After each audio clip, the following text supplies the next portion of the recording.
All right, so we're going to start a little something new. Every time me and Tim get together out here by the water, we're going to do cigar talks. So I'm not going to talk anything specific. We might even just ramble a little bit, but we're going to smoke some stogies. Tim made a fabulous dinner tonight. And one thing I wanted to start off with that I was really interested by is you making your own condiments right now. Yeah. And how we can kind of put that into a business wrap that around into a business conversation. Yeah. It's kind of reminiscent of you putting the signs out yesterday, right after the meeting, getting straight to it, the grassroots, just like knowing what has to be done and making your own condiments, taking care of your body, your mind. Well, you know what it is, man? It's the little things. And I'm trying to eat healthy. And, because I found out I'm allergic to gluten, so I'm staying away from a lot of stuff. I ate pretty healthy before, but I'm tightening down on it. And it's those little you're using the hot sauce because I like hot sauce. It's supposed to be healthy because the heat's good for you. Yeah. But then you got this gum in it and these chemicals and, so much. Right. Everything. And so it's a little step, but now I'm a little bit more efficient. Wanted to ask you about your shirt. So it says, ask me what I'm smoking. Well, ask me what we're smoking. Other than smoking our competition, which we're doing. That's the truth. I'm smoking, what is this? Romeo and Juliet. Romeo and Juliet. 1875. 1875. Very tasty. So it's all the little things that we talk about, not only in the coaching. We've been talking about it for a very long time in the groups, which is just consistency, pushing through, doing all the little small things, and those add up to big things versus looking for that one big thing. People always ask us, there's got to be something I'm doing wrong. And I'm usually like, hey, respectfully, it's probably a whole bunch of things combined. Yeah. Step up your customer service a little bit, or stop answering the phone as the owner while you're driving down the freeway with all that background noise. Like, whatever it may be, it's just a whole bunch of little things, and you got to find the way to get the recipe. You know what I used to do? What's that? And we're going to do? Thank you cards. So little, cost nothing to send out as soon as the job's done. Yeah. Send them a thank you card with something handwritten on it. I like that. And I think that's part of like some of that send gym process and stuff too. Yeah. They do that. I know you did something like that for your They didn't have that back then. Christmas-like customers, which wasn't free, but big setup. Talk to us a little bit about that. That I spent $7,000 on. Right. You did cups? Yeah. I made nice stainless steel cups with the baked on. It was Christmassy, but it had my logo. So they're going to use that thing all year. Yeah. And I had some customers that were like, you could tell which ones their love language was gifts. Yeah. Knowing the love language is definitely of your customers is a smart move. And I think as well as your employees, right? Understanding how, maybe more so than ever in this day and age, like each of your employees, unfortunately, kind of might have to be treated a little bit different. But that's where the culture comes in, right? You really shock them with this award-winning culture at the beginning and stay consistent with it. You'll find that everybody doesn't need to be coddled and spoiled in separate ways, that you're taking care of everybody as a group. And maybe when you fail as a leader the manager steps up, or the lead buys the crew a lunch and doesn't try to hand you the receipt, or, his sister-in-law is doing truck washing and maybe he has her come wash 3 or 4 trucks for you on the weekend. Again, it doesn't send you the bill. Like, takes pride in the company as well. Yep. And that's through culture, the love language of culture, which is really important. A lot of these things, we aren't born into. I made that post the other day, right, of the snips. You don't close them all the way. Yeah. And, understandably, as it's a little tweak. Less reactionary to people's critique of everything that I do, it makes me not want to do a lot of stuff, to be quite frank. It's like, okay, maybe I'm not the right guy to be teaching people. When I know I am. I'm not the best, but I am one of the right guys. 27 years is enough. It's a long time. 29 years right now. 29. A couple little breaks. I started in 1996 working for a man named Steve Willis. He was Jason Willis's father. He owned a multi-million-dollar sheet metal company that also did gutters.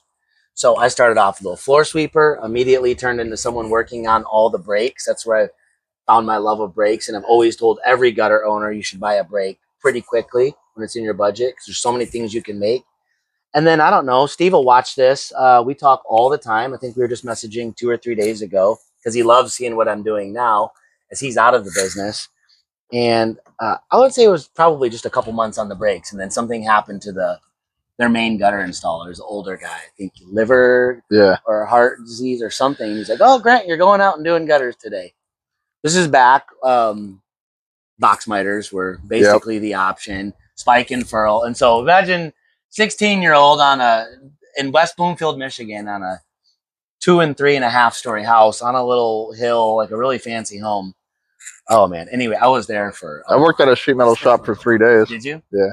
What'd you enjoy about it, or if anything? Honestly, man, this was before I even knew what a gutter was, and it was I was like 17, and it was actually a roofing company down there in Palm Beach. It's pretty big. But no, I didn't like it back then. But I think if I would have did it after I was into gutters, because now I kind of started to love working with sheet metal. Yeah. I would have liked it more. And then, yeah, for sure. But for sure, like I've bought in brakes and fabricated plenty of stuff on my own, collection boxes. I think it's the way to go. It's definitely an art. It's okay to start somewhere though. Yeah. Like even if you don't know how to make the box, like just add some tabs, figure it out through failure. Sometimes, oh, I should have added more tabs on the bottom, or oh, I forgot to caulk the thing.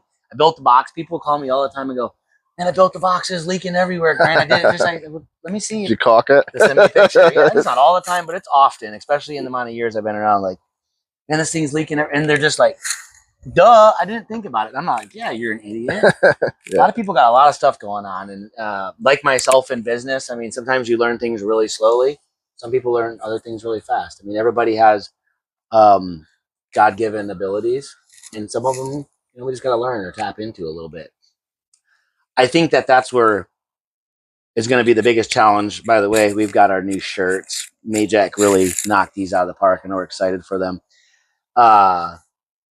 We're using a sub right now, Alex, and we're comfortable there, right? But me and you both know we don't want to be complacent in that forever. And it's not going to take long. Yeah, it's going to have a lot of work, and he's got his own company he's building too. So while this is a great stepping stone for him, he's going to get busy, and that's what we want for him. And he's probably not going to have time for our work. And so here we are. We're about to have to start doing the hiring process, and that's the thing. I'm like, I just want to coach. I don't. But I'll do it. I'll pouch up, and it's going to be a summer of teaching people. I got a couple guys that are interested. They'll throw your way, and that'll be great. And who knows? We talk about it all the time. Not hiring experienced installers, and we're going to be really transparent with what we're doing and why we're doing it. I've never not hired the right person that's came along, but very often, and myself included, many years ago, I wasn't the greatest employee all the time. Just because I showed up every day didn't mean I wasn't confrontational with the boss or whatever, things I had to mature in. And so I know that I'm going to have to deal with that as well. Again, when I had my first company, Miracle Metals in Indianapolis, this was 2007, 8, 9-ish. I had a bunch of guys working for me, and I was making a lot of money, and I didn't know crap about business. And I think if you make $31,000 in a week after payroll, you made $31,000. Boy, those were some good weekends. Fast dirt bikes, crotch rockets, jet skis, you name it. But I miss those days of when I was really, really out there, still healthy and fit, and I could go work. I think at the most, mid-2007, about 6 months in, I was working for contracting through Bone Dry Roofing in North Indianapolis, Zionsville area. I think they have a couple locations. Man, they're putting out like 50 trucks a day. There was a massive hailstorm, and it became code to have fascia because a lot of them were open raptor tail with gutters just on the tails. They're all rotten, this and that, no drip. So now they're putting new roofs on in an older city with drip edge. They had 50 crews? Oh, man, they had a lot of truck. Anybody look them up, Bone Dry Roofing in Indianapolis. I bet you they're running around 100 trucks. I had this kid that used to work for me, and his dad was in the gutter industry somewhere out in Colorado somewhere. But he had like 10, 15 trucks going. They had, and this is the little things, right? Yeah. What made that company efficient? They had a shop guy that would work at night and clean out and load every single truck. I love that. And so the guys came in. Yeah. And as soon as they're in, their trucks were spotless. Yep. Cleaned, everything where it's supposed to be, and loaded. I think there's a big conversation around that. Maybe even so in the franchise model. I know a lot of the smaller guys they're not thinking that way yet. Now, maybe bigger people, and there's a bunch of them, but we'll just use Corey. You know what these guys don't Go ahead. he would understand the time into that shop guy was well worth his guys. Because other companies I've talked to about, they're like, I'm not spoiling my guys like that. No, they can more than, it only takes 10 minutes. Spoil them. Because spoil the crap out of them. That's another 2 hours a day you're getting done. Yeah, I agree. I think we're looking. Another thing people don't realize, it's easier to run a bigger company than as a small company. Okay, talk to us. Well, like, it's really hard to run one truck, especially if you're wearing all hats. Stressed out, you're trying to keep them busy. It really is, man. They're doing all the work. They never get a break. When I had 4 or 5 trucks is when I was working the least myself. Like, I was pretty much done by 9 o'clock. I just had to make sure I answered my phone. Yep. Or 9:30. I would come in, get the guys going. But I had sales guys. I had the office. I had competent guys. Everybody knew what I had leaders on the teams. Were. Yeah, I had solid guys, and they had my back. But yeah, it's easier because, like, say if you have a scheduling conflict, like something doesn't get done, you're not going to get every job done on time. For sure. Things happen. Yeah. We dealt with that a lot of bad wood. When you have multiple crews, it is much easier to accommodate your schedule and fill things in and plug things in and move them around. Or if someone can't get to something, get sick, a truck's done early, they could go pick up some slack. Like all that. Yeah. But when all your eggs are in one basket, it's hard. You have to start there. All our eggs are in one basket right now, right? So it's like you want to get out of that position as quickly as possible. And you talk about this all the time, which is always be hiring. You don't necessarily gotta make him an employee day one, but you're always. We were just talking about that at our last meeting. Yeah, I want to start running some ads, even though we're not, we don't even have the truck yet or the machine here. But I want to have that pool constantly going because keep that bench full. I mean, a lot of it really, I don't know. You're getting charged with hiring, but when I've hired skilled guys, a lot of it was like courtship. Almost you're talking to him on the phone a bunch for 2 months before you actually get them to come over. 100%. That's what I like. A lot of the guys that I got for Kip, a fair amount of guys that I got like that were like that. Been talking to them. Same as some of the people that were hired for Nathan, and they might call you up. Hey, I'm ready. I'm ready. All right, let's go. Let's go. I'm cranking my AdWords up. And we don't have to have all the big negotiation conversations. I already know where you need to be. You know how I'm running things. I always tell guys all the time, when you're ready to actually work at a professional business, real hours, in and out, talk about how much you need to make and actually succeed past that. If you're not even ready for that installer, befriend them, make friends with them, stay in communication with them. I agree. If you're a solid company and they feel good about making the switch, they will. And that's another problem why a lot of guys have a hard time hiring. It's just you're running shitty backyard. And you could be running out of your house and not be running it like a. Well, we're running out of our house. We're running at extremely high level. Right. Don't run it like a clown show because if you don't want to work for you, they're not going to want to work for you. I think that's for sure. That's for sure. Yeah. There's nothing wrong with running it out of your house. But like I was just talking with one of our clients, right? And you heard what I was saying was like, he's like, man, I just want to make it to the success where I want to be. And it's like, well, where is that? Well, I don't really know. We need to get that dialed in so you're actually attracting things to help you get to your goal, having it stated, written down. We know where we want to be. Versus like, well, let's see what we can do. And that's fine, but that's not going to work. Well, like gutter growth. We got a projection. You have to have we got a growth projection. Yeah. We got goals for the whole year. We'll probably meet them, but if we don't, at least we had goals high enough that it was no one's pitching, you can't swing. Yeah, you got to swing for the fence, man. Yeah, I mean, and you can throw the ball up and probably hit it every time, but things change when someone else is throwing the ball to you, and that's what that curve ball, throwing that curve, baby. I like this a lot better than sitting in the studio. To start coming up here a little bit more. We got a nice breeze going on. It feels great, and I mean, how award winning would it be if I'm gonna call him Stuart the Crane? Did you name him yet? Nah. Yeah, you guys have probably seen in some of Tim's pictures and videos. He's got this. We call him Ribeye. This guy, dude, he'll come up to my window and just stares in the house, waiting for me to come out or something. Awesome. Yeah, not every night. I see him maybe once a week. Remember we were talking about the little things. It is those little things. It's finding joy in things outside of work too that help you compile and build up the energy. I was watching a video the other day or something, and it said that when someone's wise when they're always happy. Like that's like a true wisdom that it's hard to catch, but a lot of people catch it when they get a little bit older. Yeah, but we've been talking about it a lot over the past couple of years too. It's like you know, myself, I've been feeling so behind, and maybe I am in a lot of ways. I definitely am, and maybe other ways, you know, all the amount of kids that I have, like it just takes a lot. But like when you really look at all the people, maybe that you want to emulate certain things about them, people that are wealthy based off of what you want to do with your money when you get it. It's like they're all starting in their 40s. Anyway, well, it's because you kind of get through all. Bro, the national average, just so you know, to start a business is age 40. Okay. So like that's the average American isn't starting a business till 40, and a lot of them not until they're 50. Right. That's just like the starting point. So like if you're 40 or under, if you're 20 years old and you're starting your business, you're way ahead of the game. Yeah. So hats off to all you guys that are those young bucks and Wilmer, right? They're killing it. Yeah, man. You're gonna be living a really good life. There's a lot of young guys in our program, JT, that are just really starting to crush it, and they're figuring it out. And I'm so proud of those guys. We always say, man, we would just push you guys to the finish line. You're doing the tremendous amount of the work, and that's the most rewarding thing for me these days in gutter growth is I think we've been at about 18 months doing this. And at first, I mean, we weren't seeing success because it was just brand new.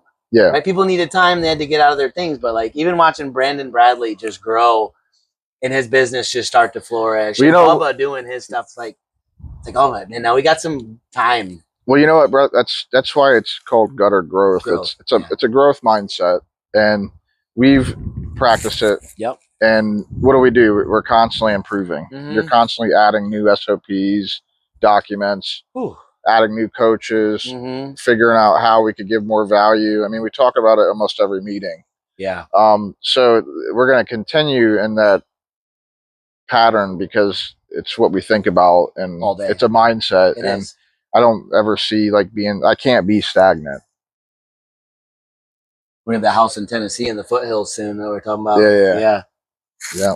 The housing market is just so crazy. What we were talking about at dinner was, you know, there's some houses in Tennessee near the foothills with 10, 20 acres, 5, 6 bedroom homes with the barn, all that. You know, they're like 300,000 to 400,000 at most. And it's like, well, it's in the middle of nowhere, but you need to already be financially stable to move from somewhere like here where your businesses are. But we've set ourselves up in a really good position for all of us partners to kind of just be working remote from anywhere in the world, and we want to right now, and especially coming up over these next couple of years. I mean, there's going to be times where I just want to get out of the country, go to another country, and still run the business from the computer. You know, well, we put the right people in place, and you know, you just do those check-ins, those level time meetings, like we've been practicing, and just do those little check-ins here and there. But with the SOPs and the rapport, I mean, you got a real opportunity for success, right? Because you're constantly preparing for certain situations. These are some high-level SOPs. I know. I don't even think we've talked about it enough. Mm-hmm. Like, we haven't really publicly talked about how high-level these SOPs are. I appreciate that. It's been a lot of work. Yeah, I mean. And it's really great to, like, take nuggets from when I'm speaking with you and John, or Corey or Tina, or just people that aren't even in the group that have more knowledge about certain things than I do. Jimmy Fizikis, Jeffrey Cope. I mean, dealing with some of these big companies that I'm dealing with, watching how they have how they conduct themselves, architected the Schnells that own Spectra. You know, like, okay, this is the way, this is the path, this is the truth. You know, and so it's like I've been able to construct that into my SOPs because I really would love one day for my SOPs not to just be working for seamless gutter businesses. Yeah, no doubt. Yeah, no doubt. It's a way to, you see it, right? For me, it's about a way to conduct yourself. And we'll tell you where to lay the A elbow, the B elbow. Well, if you want an automated business, you need SOPs. Mm-hmm. You need systems and processes for everything. Every component of the business. You got your advertisement systems, you got your systems for training your employees, which our industry does horrible with. Yeah. My son just started a training. Oh, at Crunch Fitness. Okay. So he's a trainer there now. The kid's jacked. Yeah, he's jacked. But the thing is, you know, I was very impressed because they sent him down south for a whole week of training. you know, and so he had a That's whole, what it's about. and they're training them sales, or training them just, you know, everything. So he was so confident before he started, bro. He was so confident on his first day. He was ready to go. Yeah, because he's like, I feel like I've been here for a while already, you know. So that's the best. That means they're doing really good. Yeah, because they've got him feeling the culture. Mm-hmm. He believes in it. Now he wants to. You know what else they did? What? After he'd already started a day or two, then they had another test for him to take, and if he got under a 90, then he was let go. He got a 95. Yeah, you had to spark. You got to spark him and let him know. I just got done building out that level. So I mean, he did a week worth of training. They let him work a couple days, and he still had a test to take. It. He was going to get canned if he didn't. I love that, and that's really just that accountability level to go. Hey, are you even doing what you needed to do in the onboarding in the first week? Right. Because you really set a standard of accountability versus like we talk about hiring people and then just throwing them on a truck the first day, and now your lead guy is kind of his first impression of the whole company. Maybe that lead guy's having a bad day, or he's off and he's with someone else and he's like, man, this company's kind of a joke. We hung out in someone's garage for an hour and a half loading materials, whatever it is, you know, versus a proper onboarding, at least by the trained professionals. Yep. Say, here's what we expect here moving forward, and we're going to check in with you. And you know what? Give them a vision too. The vision. A vision to the future. Show them the path. It's a career. All right, guys. Well, I think we knocked out the first one. That works. Catch us with the cigar talks. We'll throw them out every now and then, but you really want to meet us at the summit, September 24th, 25th, 26th, and we're going to have our cigar rolling buddy back. That's right. And that was stellar. I'm so excited. These Romeo and Juliets were pretty good, but I don't think there's anything like a hand rolled right in front of your face. Yeah, Cuban. Here you go. So good. That guy was really good. So, hey, hopefully we'll see you there. Check us out, guttersummit.com, if you're interested in making it out to the summit with us. Again, it'll be in Atlanta, Georgia, September 24th, 25th, 26th. Come check us out. Me and Timmy got your back if you need it.